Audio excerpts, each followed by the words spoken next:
because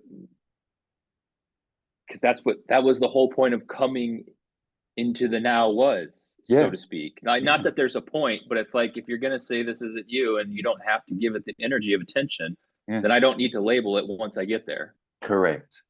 At all. Now imagine the peace in that.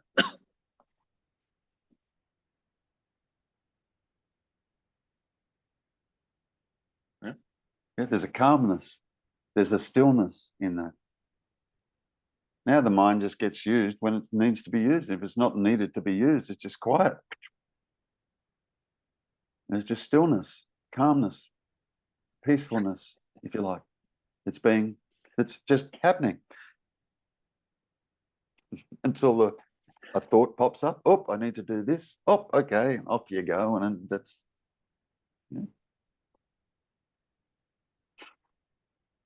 Yeah. We just need to know that this, I keep referring to it as this, that sure. We just need to know that this is not the personal person. Never could be. It's not possible for it to be. It's so vastly different from the concepts that I was raised with. To think about the whole notion of, souls and Big Daddy in the sky and all that stuff. And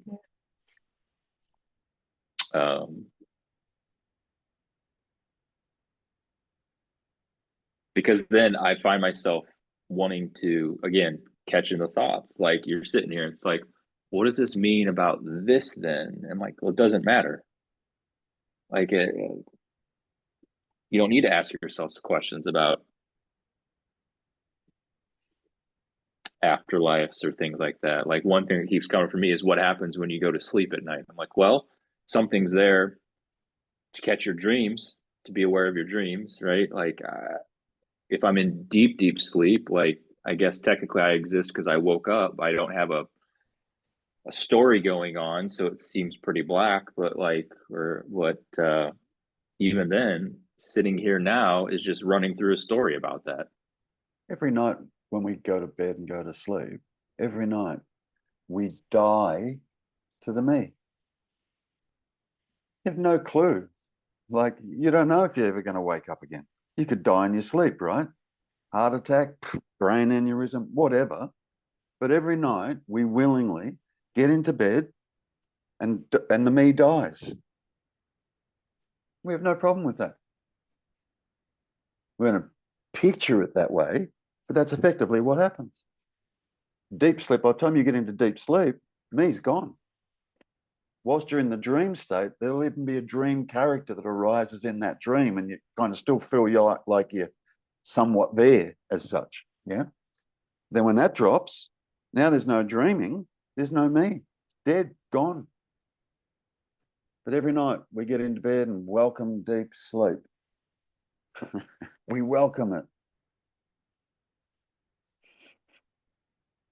Mm-hmm.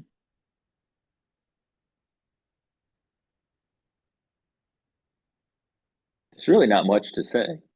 No, not really. There's everything to say. I think it's the only thing people should talk about, but there's to a point where it's like, well, there's not much to say. No, not really. There's, as you're aware, there's plenty that we can say about what we're not. We can analyze all that. We can jump through all sorts of hoops, come to all sorts of realizations about that. Yeah. But this that we actually are needs no comment. Unless we take this that we actually are to be objective. As soon as we're doing that, yeah, there's a me here claiming ownership of this that we actually are. And there'll still be the mind going, and then the direct, immediate here-ness, nowness of this that we actually are, it needs no comment.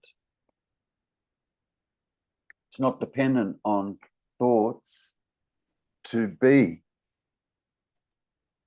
I almost feel like again, reiterating my point, like even saying that the here-ness and now-ness is what I am is like even too much. It is. Like there's just a resting here. Oh, there's Yeah, a it being is. aware, right? Yeah, totally. I feel like I started on this path, we're all seeking and looking for ourselves.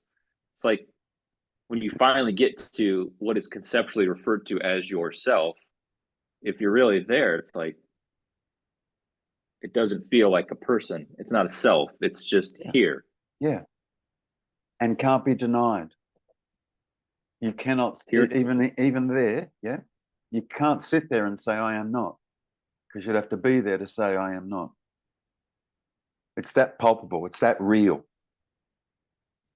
But it needs no explanation. It doesn't even need to say I am. It'd be a ridiculous statement, I am. What the fuck else could I be other than I am? You know what I mean? It wouldn't even be, at that point, that doesn't even arise. The I am, those two words, is often used as a pointer to try and get people here. Yeah. Yeah. Eventually that's not needed. It's a silly, it's a useful pointer until it's not needed. And then when it's not needed, the pointer seems ridiculous. I am. Duh. Yeah, I've noticed that with a lot of pointers is yeah, they're useful until a point where it can also be the double-edged sword and get you trapped a little bit. true. I've certainly been trapped by them. Yeah. True. True. But you're right. And for the longest time, I searched for I am as like, I've heard the sense of I am is thrown out there. When I think of sense, I think of a sense object. And I was like, well, that can't be what I am because I can't objectify myself. And so that always threw me. Good. That's why I always say, this that we are, or that's being sought, is prior to senses. It's pre-sense. Pre-sense. Presence. Presence. Pre-sense. Presence. Presence. It's prior to the senses.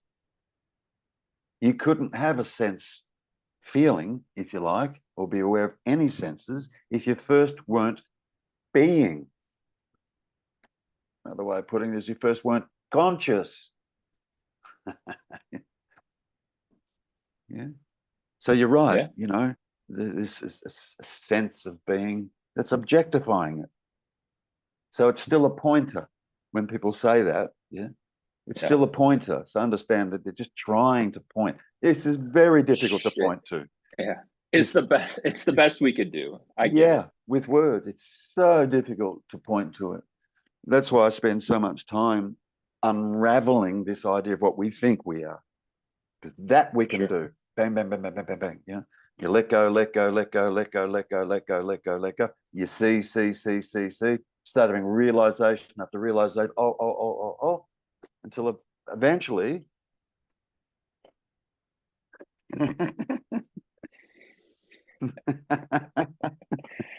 Now. Yeah. Now with no beginning and no end. Now. No past, no future. Now, we can use the mind as a very useful tool. We could plan a future. Yeah. But be 100% open to that plan not coming out or manifesting the way it's been planned. You can have a plan. Then when you got the plan, then let it go. Now we just see what happens. I got the plan, but let's see what life does. Sometimes you'll make a plan and it'll work out that way. Boom, boom, boom.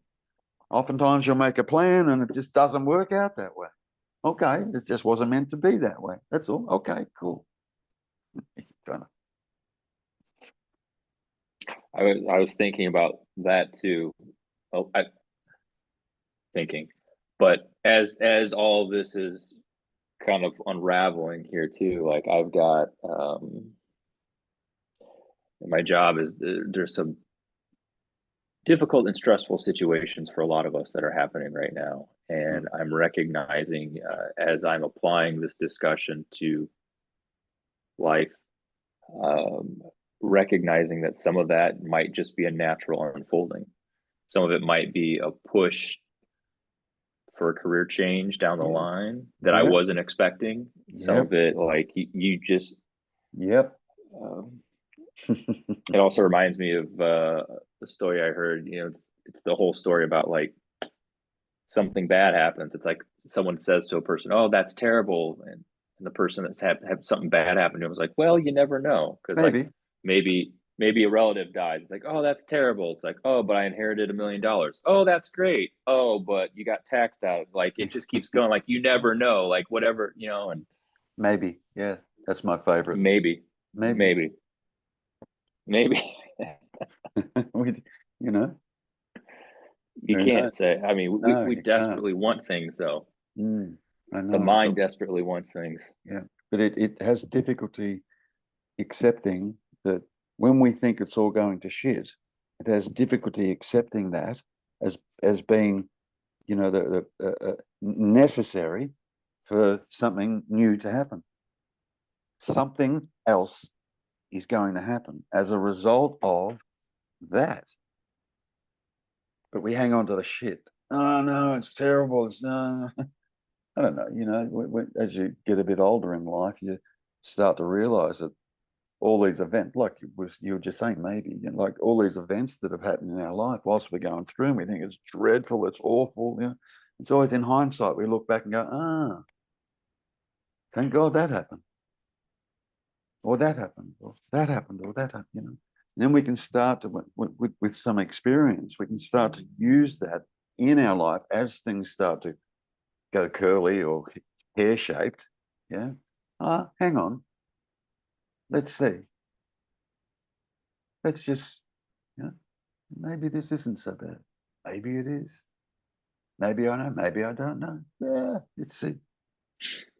You know, and you're just more relaxed with it. Yeah.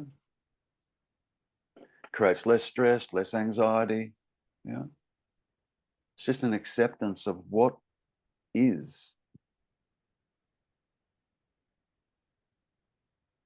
And a part of what is might be making efforts to change what is. Yeah. Which would just happen naturally. Or not change what is. There could be just a sitting back and leaving what's occurring, you know. There's not a person here doing any of that. That's just what's happening.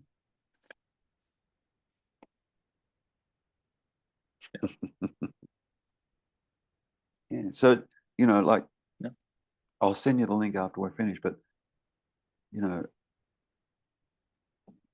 I know you've started to look at it even just from the conversation that we've had, but what I think is really important for you to nut out, really nut it out, yeah, is this 3 thing I was referring to.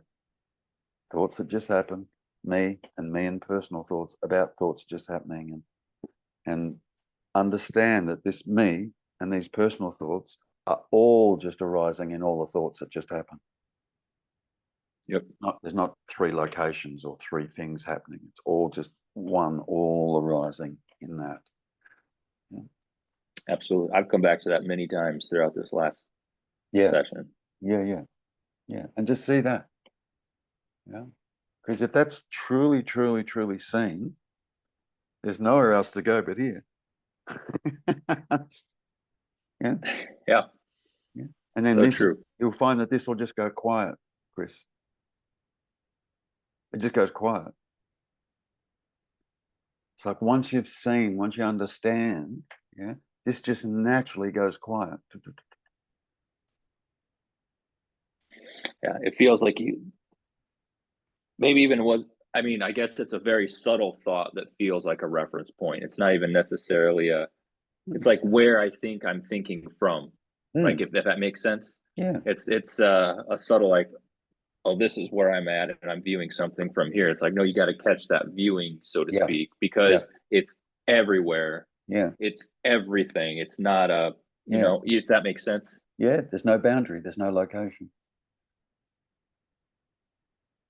That's what it course, mind wants to give everything a boundary and give everything a location. That's its nature to do that. Yeah. So the mind can't understand this idea of time being a concept, because it's 100% dependent on the concept of time to be operating. Past, memories, future, what I'm going to do, backwards and forward. Yeah. It's all a concept. Time is a concept. You cannot, and especially when you know this, right? You cannot squeeze time into the immediacy of now. You can't. Nowhere. You can't. I'm reminded of, and this is kind of weird, it's kind of funny to say, years ago, I was at a concert. And I'd been partying a little bit at this concert. Yeah, as you do. But I really, as one that might do. Yeah. But I remember saying to myself, like, I really wanted, it seems laughable now, but I was like, I really want to be present for this music. I really wanted to take it in. And I had this experience of, it kind of went by in like a picture, like a film, like frame by frame. Like I tried to like grasp the moment and you couldn't, because it was already dead and already dead and already dead. And I was like, well, how does one even technically stay present? Like, well, you can't, because that's all mind just flipping back and forth. And it's funny, like things like that happen along the way with, you kind of like get a glimpse of something without even recognize what you're glimpsing until, you know what I mean? Yeah. Seen through the filter of the mind, it's not possible to grasp the now of the now. No. It's not possible. It's not its nature. You know, it's the wrong instrument. The right instrument is just pure consciousness and awareness. Without that. Yep. Yeah. Oh. The music just unfolds in the immediacy of now. And the richness of that.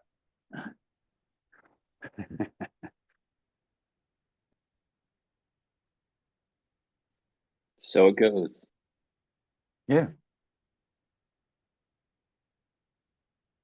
I appreciate your time today, Terry. Yeah, pleasure. Thanks for dealing with the mix up in the scheduling. No, that's okay. Yeah. It's good. Just I'll send you the link. Yeah. Maybe have another watch of this. Yeah. Yeah. It'll be a bit different for you. Yeah. There'll be things that'll pop out that have popped out anyway. Yeah. But they'll just pop out a bit more. You know? Yeah. Especially that. Yeah. That's the trap. That is the trap. Yeah. That's the trap. Yeah, I understand thoughts just happen. But, you know, yeah, I'm here. Why do those thoughts just happen? That would be the personal thought, right? Why do those thoughts just happen? You know, how can I stop those thoughts? Are those thoughts relevant? Are they important? Where are they coming from? Who's the thinker? Blah blah blah. Right? But all of that I just said is all arising in that. Mm-hmm. The thoughts that are just happening. You know. Sure. And it's not hard to spot. It's not hard to spot. Yeah. Just I feel like even just now, after catching it the first time at the beginning of this, I've caught it several times along the way now. Yeah, good. Perfect. So now just keep catching it. As your day unfolds, just keep catching it. The more you catch it, yeah, the less power it has. Just sort of eventually like the ceiling fan when you cut the power. Yeah. It'll still, the fan will still move.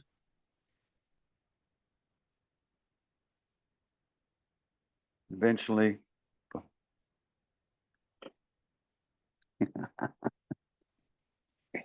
Yeah. Voila. Yeah. The fan stopping moving is the thought stopping. It just stops creating the illusion. It's not, you know, Yet the illusion still continues to happen. I'll finish with this, yeah? The only difference Sure. between somebody who's not seen and somebody who's seen, that's it. Anyway, is those that haven't seen yet only live in a world of duality and don't even know that they're living in a world of duality, and they know not yet non-dual. Okay? So when I say they're living in a world of duality, they're living in here because that's where the duality happens, right? And their world gets created in here, and how they perceive the world all gets created. How they perceive themselves gets created in here. How they perceive others gets created in here. So that's where that's the duality. Yeah. Once you've come to see, yeah, you know that this that you actually are is non-dual, and yet there'll still be a dualistic sixth sense to be used. It'll still operate. So now you know you're the non-dual, and there's still the mind that operates. Yeah. So at that point, it's like they merge. So there's one that can see, hear, taste, touch, smell. One that's conscious and aware. It's one also that has the capacity to use thought. One that can see, the one that can hear, taste, touch, smell. One. It's one that's conscious, one that's aware. And you'll still be living in a seeming dualistic world. It's like you're in the world, but not of it. Yeah. In it, but not of it. Then you just play. At that point, you can play. Just play. As such. That sounds a bit strange, I know, but you know, life isn't taken, as serious anymore because there's nobody that can suffer and there's nobody that can get harmed. Why? Because it's all one. And one does not consist of parts. The only thing that creates the seeming parts is the dualistic mind. It creates the seeming parts. Thoughts creates the seeming parts. If it's all one, you can't add anything to it. You can't take anything away from it. And you can't hurt it. It's all. Knife can't cut it. Fire can't burn it. Water can't drown it. It's all of that too. It's all,